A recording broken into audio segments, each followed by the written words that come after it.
and welcome back to my channel. I am the Mass Trans and you are watching me, baby.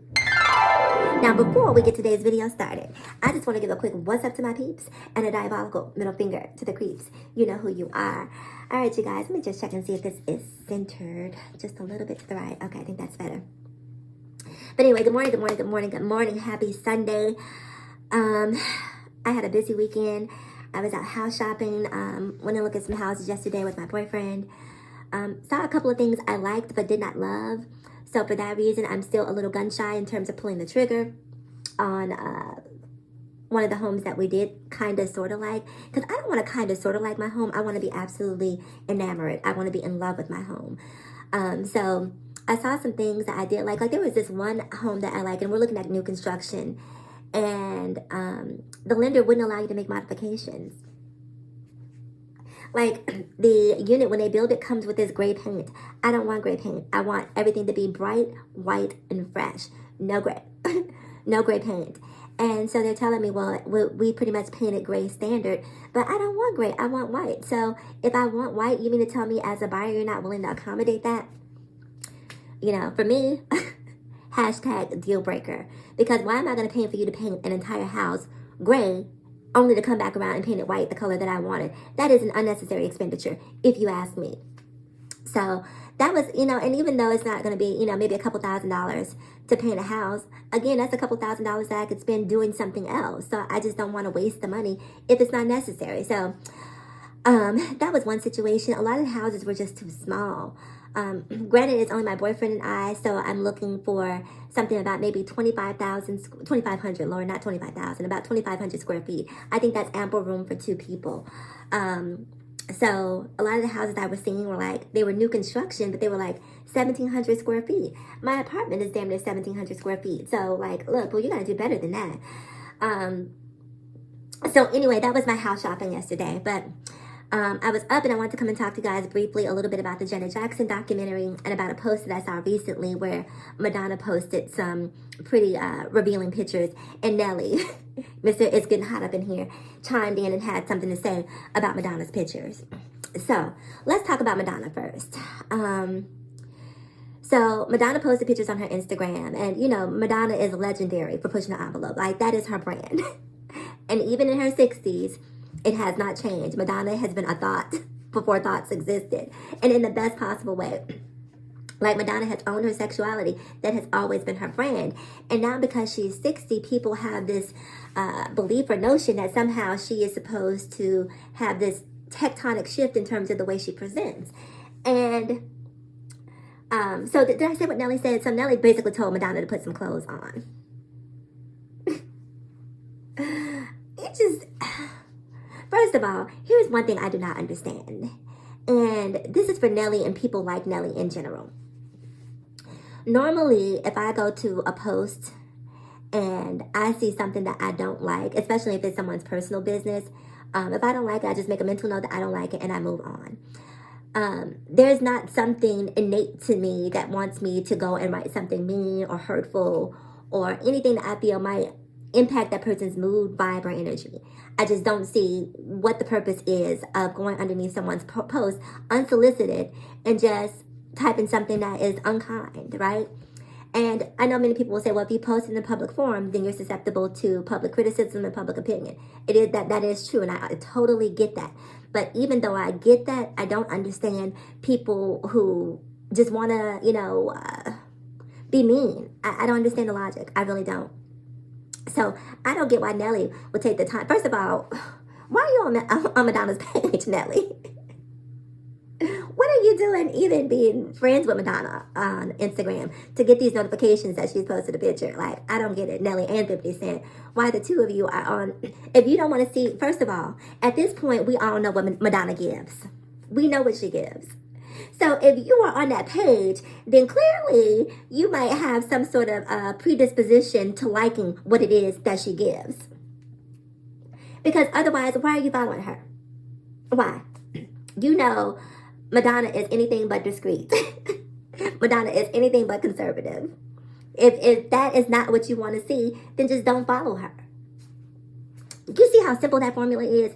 It is mind-boggling to me that so many people feel justified in writing, these mean comments. It just doesn't make any sense. So it's not like Madonna gives a damn though. So, and that's one of the things that I absolutely love about Madonna, is that Madonna is like, look, I'm going to do me.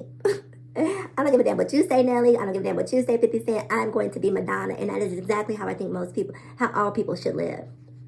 And I'm really tired of this thing where men feel like they have the right to tell women what to do with their bodies. Could you imagine a world if women demanded that all men had at least 9 inches or more? If women just started to demand. In order for me to be with you, I demand 9 inches or more. Could you imagine that? But for me, it wouldn't even be about the anatomy. I would demand a FICO score of 750 or more. That would be my demand. But yeah, I hate this thing where men feel like they have the right to tell women what to do with their bodies. And the one thing that we have to remember, right? Madonna is not your granny. She is Madonna. Before she became 66, she's been Madonna probably the majority of her life. And when I say Madonna, I mean the pop icon, excuse me. So who she is who she will be. And I don't necessarily think that she has to change. First of all, she looked good. She looked good. Like, if it was just like maybe completely... I'm not going to say that, but she looks good. She looks good, so let her live her best life and just mind your own business. Why don't you get up in the gym and do something to make you feel better about who you are versus going around trying to tear somebody else down who's living their best life? So anyway, moving on from that, let's talk really quick about this whole Janet Jackson documentary. Well, we're not going to talk about the whole documentary. We're going to talk about a part of the documentary in part 2, where Janet says that she essentially broke up with Jermaine Dupri because she found out that he was cheating on her. And that is mind-boggling to me, because for the longest time, in my opinion, Jermaine Dupri has looked like an ant with braids, right? And when he got with Janet, I started to see him in a different light because I love Janet. And if Janet liked him, I thought, okay, well, maybe there's something more to him than just what the eye can see. It has to be something more. So Janet said that he was cheating on her, and girl, that was that. And it got me thinking about a couple of things. And the first thing was, when attractive, successful women date men who are not their aesthetic equal or their financial equal. And it also got me to thinking about when you're in a relationship, is cheating always a deal breaker? So I want to touch on both of those subjects really quick before I get out of here. So I always find it so interesting, right, that these celebrity, high-profile men always go for these trophy women. You know, we've seen it happen countless times. And very often these women who are considered to be the most beautiful, most desirable women in the world wind up finding themselves in positions where they're being cheated on. And so what that tells me is, it doesn't matter how many BBLs you have. It doesn't matter how much money you have. It really comes down to the character of the person that you're with. And a dog will be a dog, whether you're the most beautiful, whether you're, and a loyal man will be loyal, whether you're the most beautiful or the most average looking woman. And so all of these women, a lot of these women who are going out here and having body modifications and trying to be, quote unquote, this bad bia, thinking that, oh, because I'm bad, somehow it's going to give me an upper leg on women as a whole, and that, that men are going to find me more desirable. You're absolutely right. Men will find you more desirably sexually. And if your goal is to be sexually objectified and that's the only thing that you want, then a BBL might be the right option for you. However, comma, in my opinion, real men want something more than a BBL. They want a BBB, a big brain. You know, they want a woman who thinks, a woman who's a viable partner, a woman who can be a resource to them, in terms of them, starting businesses and whatever endeavors that they may be embarking upon. That's what, in my opinion, or if they want someone who is a spiritual counselor, who's a nurturer, and those things can't be surgically implanted. They can't be surgically implanted. So if you want to be, quote unquote, the bia, I'm going to give you the formula. Now, if you want to go get that BBL, go get those body modifications, we're not body shaming around these parts. Go have. Go get your work done. But don't stop there, right? Because the goal is to be a complete package. You want to be beautiful, intelligent, body down, kind, thoughtful, considerate, loving, nurturing, unselfish. And see, that's where I think a lot of the people, you want to be a good money manager. That's why I feel like a lot of people drop the ball, is because, you know, you're working on the physical, but you're not really becoming a woman holistically. Amen. Amen. So I really found it interesting that Jermaine Dupri would have the audacity, the unmitigated gall to cheat on Janet. You little troll doll. You gonna cheat on Janet? But Janet said, you know what? Boy, bye. Ain't got no time. I got better things to do, albums to make, tours to do. I'm out of here. And she moved on. Now, that brings me to my next point and my next question. Because there was a time in my life, right, where cheating was a deal breaker. And I'm not saying it's not anymore, right? But what I'm saying is, the older you get, the more your lives begin to intertwine, the lives of you and your partner begin to intertwine, the more you have to evaluate whether or not cheating is a deal breaker, right? Case in point, my boyfriend and I are talking about marriage. We're looking at houses together.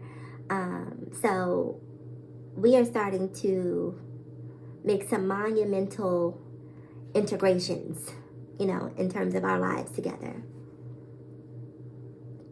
And when you start making those integrations,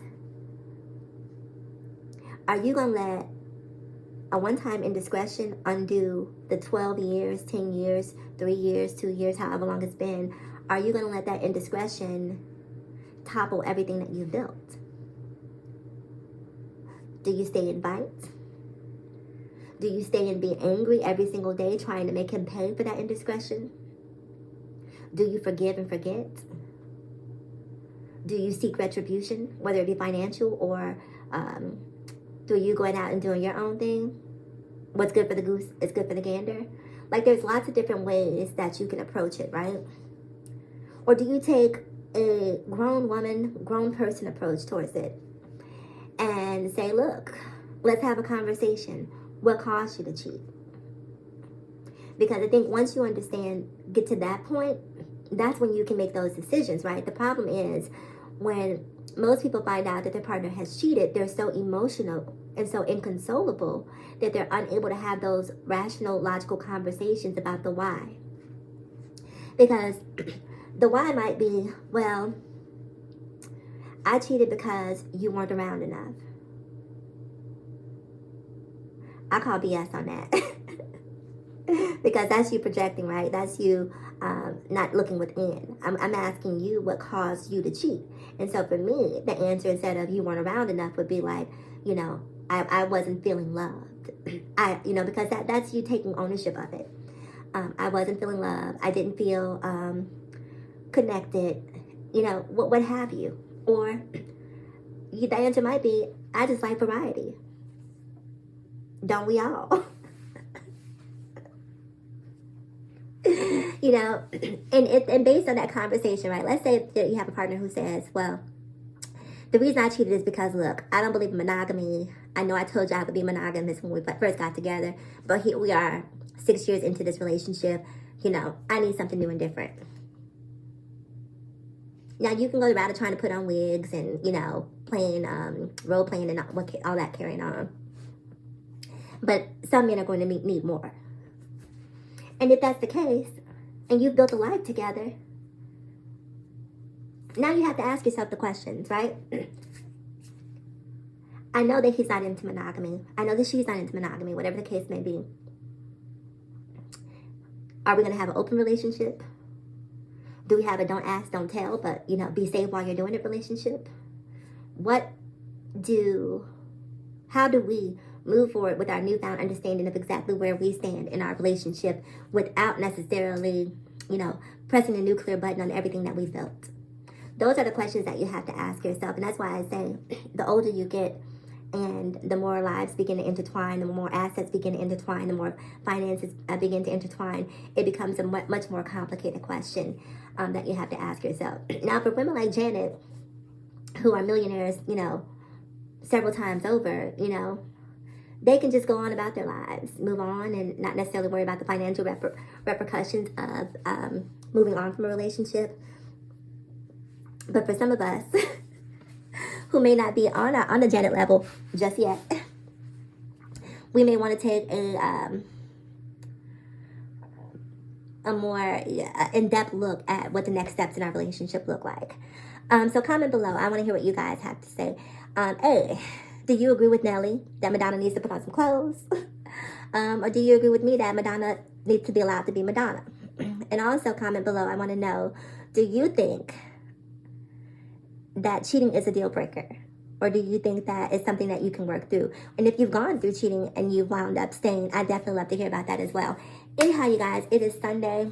I need to get up and get my day started so I can be ready for work tomorrow. I hope you guys have an amazing day. Stay safe if you're out there on the East Coast. I'm sending you peace, love, and blessings. I hope you're staying warm. And I'll talk to you guys again soon. So as always, in closing, ask yourself this one poignant question. Why be bitter when you can be better? So let's be better together. I'm the Mass Trans, and I'll talk to you guys in my next video. Bye-bye.